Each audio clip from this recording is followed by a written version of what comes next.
Hello बच्चों, let's read this question. The question says which of the following statements is or are not a biological role of sodium and potassium? And the statements are nerve signal transmission, oxidation of glucose to ATP, clotting of blood, sugar and amino acid transport. And the options are first and second, second and third and only fourth. तो हमें यहाँ पे बताना है कि इनमें से कौन सी स्टेटमेंट जो है वो सोडियम और पोटेशियम का बायोलॉजिकल रोल नहीं है। अभी अगर हम की कॉन्सेप्ट की बात करें तो यहाँ पे हमारा की कॉन्सेप्ट क्या होगा, जो सोडियम और पोटेशियम की बायोलॉजिकल इंपॉर्टेंस होती है वो क्या होती है, बायोलॉजिकल इंपॉर्टेंस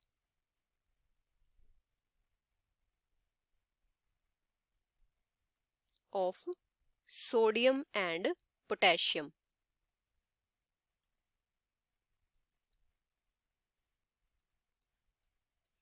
सोडियम और पोटेशियम दोनों एल्कली मेटल्स ह्यूमन बॉडी के लिए बायोलॉजिकली इंपॉर्टेंट होते हैं।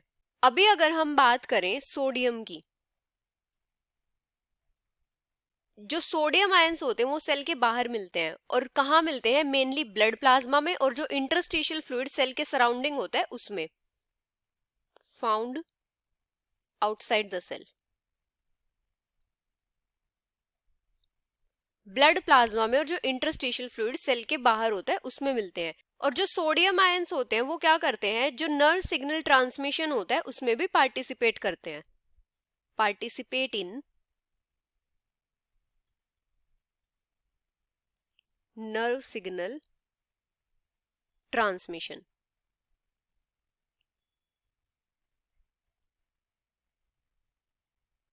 मतलब ये क्या करते हैं, जो सेल मेम्ब्रेन होती है उसके अक्रॉस जो वाटर फ्लो होता है ये उसको रेगुलेट करने में पार्टिसिपेट करते हैं। और ये क्या करते हैं, ये जो शुगर और अमीनो एसिड्स का ट्रांसपोर्ट होता है सेल में उसमें भी पार्टिसिपेट करते हैं या उसमें हेल्प करते हैं। Participate in transport of sugar and amino acids into cells। अभी अगर हम बात करें पोटेशियम आयंस की, तो जो पोटेशियम आयंस होते हैं वो सेल के अंदर मिलते हैं, within the cell fluids, within the cell fluids. और यहां पे ये क्या करते हैं, यहां पे ये एंजाइम्स को एक्टिवेट करते हैं, एक्टिवेट एंजाइम्स।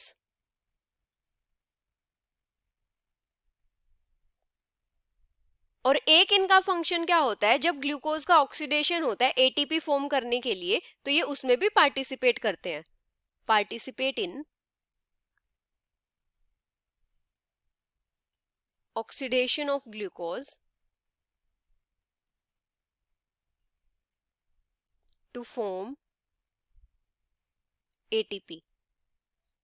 मतलब जब ग्लूकोज का ऑक्सीडेशन होता है एनर्जी फॉर्म करने के लिए, मतलब एटीपी फॉर्म करने के लिए, तो भी क्या होता है कि पोटेशियम आयंस पार्टिसिपेट करते हैं वहां पे।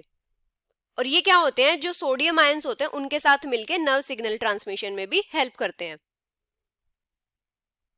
With sodium ions participate in nerve signal transmission.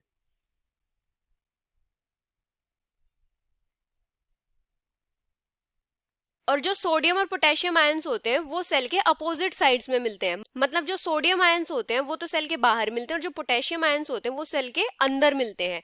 और ये दोनों मिलके क्या करते हैं, दोनों मिलके एक मैकेनिज्म फॉर्म करते हैं जिसको क्या बोलते हैं, sodium potassium pump, sodium potassium pump. अभी अगर हम बात करें स्टेटमेंट्स की, तो फर्स्ट स्टेटमेंट क्या है, नर्व सिग्नल्स ट्रांसमिशन। तो ये स्टेटमेंट हमारी करेक्ट होगी क्योंकि दोनों के दोनों आयंस ही क्या करते हैं, नर्व सिग्नल ट्रांसमिशन में पार्टिसिपेट करते हैं। सेकेंड है oxidation of glucose to ATP. तो ये स्टेटमेंट भी हमारी करेक्ट होगी क्योंकि जो पोटेशियम आयंस होते हैं वो पार्टिसिपेट करते हैं in oxidation of glucose to ATP. Third है क्लोटिंग ऑफ ब्लड। तो ये स्टेटमेंट हमारी इनकरेक्ट होगी क्योंकि ब्लड की क्लोटिंग में कौन से आयंस हेल्प करते हैं, कैल्शियम आयंस। फोर्थ स्टेटमेंट क्या है, sugar and amino acid transport. तो ये स्टेटमेंट भी हमारी करेक्ट होगी क्योंकि जो सोडियम आयंस होते हैं वो पार्टिसिपेट करते हैं in transport of sugar and amino acids into cell. तो हमारी जो इनकरेक्ट स्टेटमेंट होगी वो कौन सी होगी, third statement. So the final answer is only third, which is option C. Hope you understood it well. Best of luck.